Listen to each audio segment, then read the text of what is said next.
O filme Maestro está chegando por aí e promete encantar o público contando a história do genial Leonard Bernstein, uma obra que tem de tudo, tem muita música, tem muita dor e fundamentalmente tem muito amor. Só que a coisa não para por aí não, porque a produção tomou cuidado de virar todos os holofotes não só para a carreira genial desse monstro sagrado, como também fazer a gente mergulhar de cabeça na vida pessoal dele.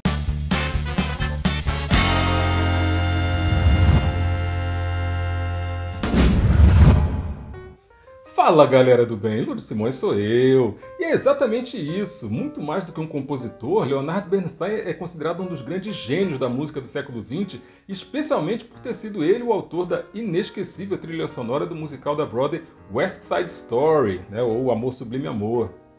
Ele seguiu os passos do seu grande ídolo, George Gershwin, e compôs canções, trilhas de balé, música incidental para teatro, para cinema, ou seja, o cara atacou em todas as áreas que foram possíveis. A produção do Maestro passou por várias fases, E assim, inicialmente ele estava a cargo da Paramount Pictures e tinha o Martin Scorsese como o diretor contratado. Só que num determinado momento ele teve que abrir mão desse job para poder se dedicar integralmente ao projeto do Irishman, o irlandês que já estava em andamento.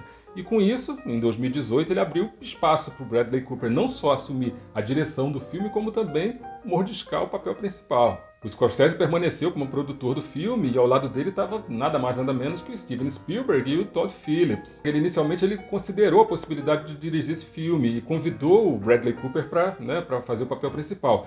Só que no meio do caminho ele viu uma das exibições testes do A Star is Born, o Nasce uma Estrela, que foi dirigido pelo Cooper, e chamou o Cooper no canto e falou: querido, segura a onda aí, leva aí, toma que o filho é teu. E ele aí abriu mão da direção e o Cooper aí nadou de braçada. O elenco do filme não poderia ter sido mais impressionante. Em setembro de 2020, depois que o filme passou oficialmente a se chamar Maestro, a Carey Mulligan foi a primeira das atrizes a ser contratadas para esse elenco. Mais tarde, em outubro, Jeremy Strong entrou em negociações e também se uniu ao elenco. Em março de 2020, Matt Bomer entrou em negociações e também acertou a participação dele no filme. Essa confirmação veio em abril, junto com o anúncio da Maya Hawke. E em junho, a Sarah Silverman foi escalada para viver a irmã do Leonard Bernstein, Shirley. As filmagens do Maestro elas foram um capítulo à parte por si só. Inicialmente previstas para começar em abril de 2021, lá em Los Angeles, elas foram adiadas e só começaram mesmo em maio de 2022. A produção também filmou em Tanglewood, em Nova York e na Catedral de Ely, a majestosa catedral que fica em Londres. Um tópico que tem gerado bastante debate aí, foi a escolha do Bradley Cooper de usar uma prótese no nariz para ajudar na caracterização do Leonard Bernstein.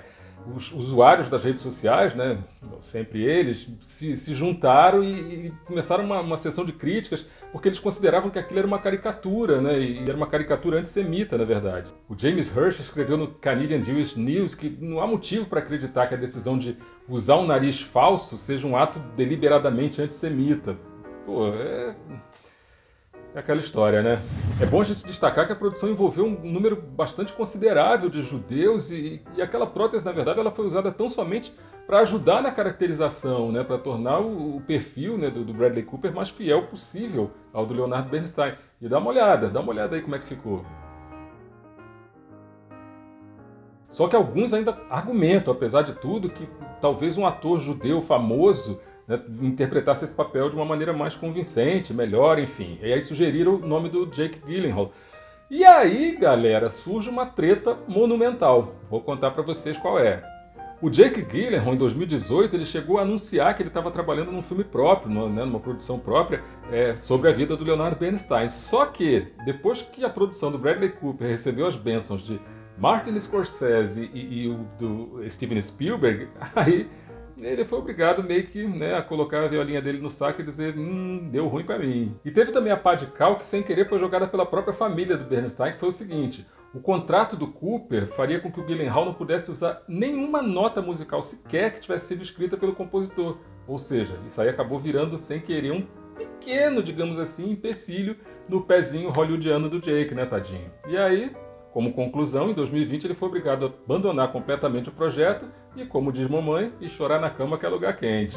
Uma das questões que sempre intrigou os fuxiqueiros de plantão dizem respeito à sexualidade do Bernstein. Ele nunca assumiu publicamente a orientação sexual dele e isso causou uma série de especulações, né? Não poderia ser diferente. Leonardo Bernstein se casou com a atriz chilena Felícia Montealegre em 1951 e mais tarde ele se divorciou dela e passou a viver com um cara chamado Tom Cochrane. Mas o que torna essa história ainda mais tocante é o fato de que o Leonard Bernstein voltou a se casar com a Felícia quando ela foi diagnosticada com uma doença terminal.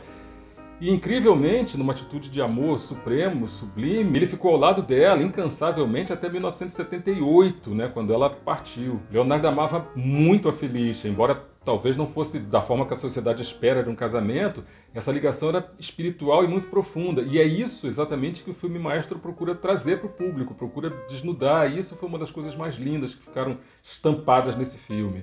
Bernstein foi um dos maiores artistas do século XX. O cara foi maestro, compositor, pianista, educador, estrela midiática.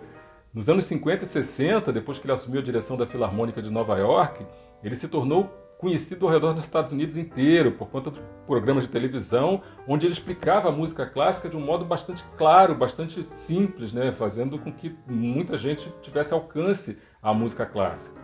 Como maestro, ele regeu as principais orquestras do mundo e deixou um legado que só é comparável ao que o maestro Herbert von Karajan fez quando ele estava à frente da Filarmônica de Berlim. Mas aí você vai me perguntar, Lud, afinal de contas, qual foi, né, dentre todos esses Bernsteins aí, qual foi o que entrou para a história? Aí eu vou te dizer o seguinte, quando ele fez 70 anos de idade, né, rolou um concerto no Festival de Tanglewood, onde a atriz Lauren Bacall subiu no palco para interpretar uma canção do Stephen Sondheim. E essa canção dizia o seguinte, quer dizer, entre tantas coisas, essa canção dizia que ele nunca conseguiu decidir quem ele era. E no final dessa mesma canção a letra dizia, ainda bem, né, e que continue assim. E é dessa multiplicidade de atividades aí, né, até de eventuais contradições mesmo, que começa a pintar um pouco da compreensão, né? A gente consegue de repente captar e entender um pouco melhor quem foi o homem e quem foi o artista Leonard Bernstein. Quando ele comemorou 100 anos, todos os eventos, todas as festas procuraram destacar exatamente o trabalho de compositor, ou seja, todas as polêmicas e todas as coisas mais complicadas nas quais ele se envolveu durante a vida inteira acabaram passando batidas, e isso é maravilhoso, porque o que importou com certeza, e né, o que vai ficar para a história é exatamente a obra dele. Surgiram novas gravações das obras e uma operação de resgate de canções e peças que eram menos conhecidas ou até talvez menos executadas, né? Surgiram coisas que foram esquecidas e tal. Eu queria muito que a gente pudesse, né, mostrar um pouco da obra dele aqui, né, trazer um pouco para cá para esse vídeo. Só que assim, é complicado, né? Porque daí dá a questão do direito autoral e tal, e aí o vídeo acaba sendo, né, prejudicado. Mas enfim, vale a pena pesquisar, vale a pena correr atrás, porque é uma obra irretocável.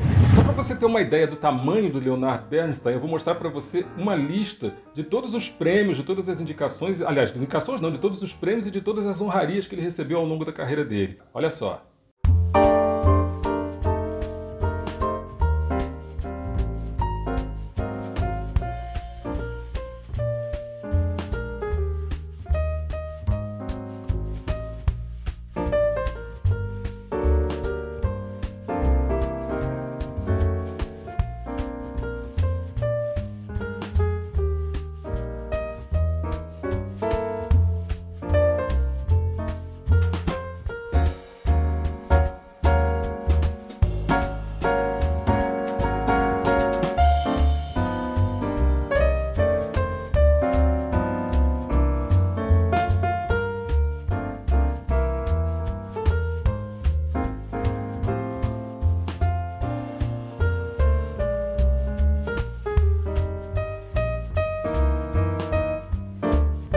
Leonard Bernstein morreu em outubro de 1990, quando ele tinha 72 anos. E para nós, atualmente, resta pesquisar, né, a fundo, conhecer melhor a obra desse gênio imortal e preparar o coraçãozinho para esse mergulho vertiginoso que a gente vai fazer aí, né, pelo mundo da música, com bastante emoção, quando o Maestro finalmente chegar nas telas. Não esquece, 20 de dezembro, na Netflix, vai ser um presentinho de Papai Noel. Ho, ho, ho! E antes de você sair daí, né, para ir comprar seu panetone, fritar suas rabanadas, não esquece, Dá um like no vídeo, se inscreve no canal, ativa o sininho das notificações, isso aí faz um bem gigantesco pro canal, ajuda pra caramba, eu vivo dizendo isso pra você, faz bem pra pele, não esquece, e a gente se vê no próximo set. Corta!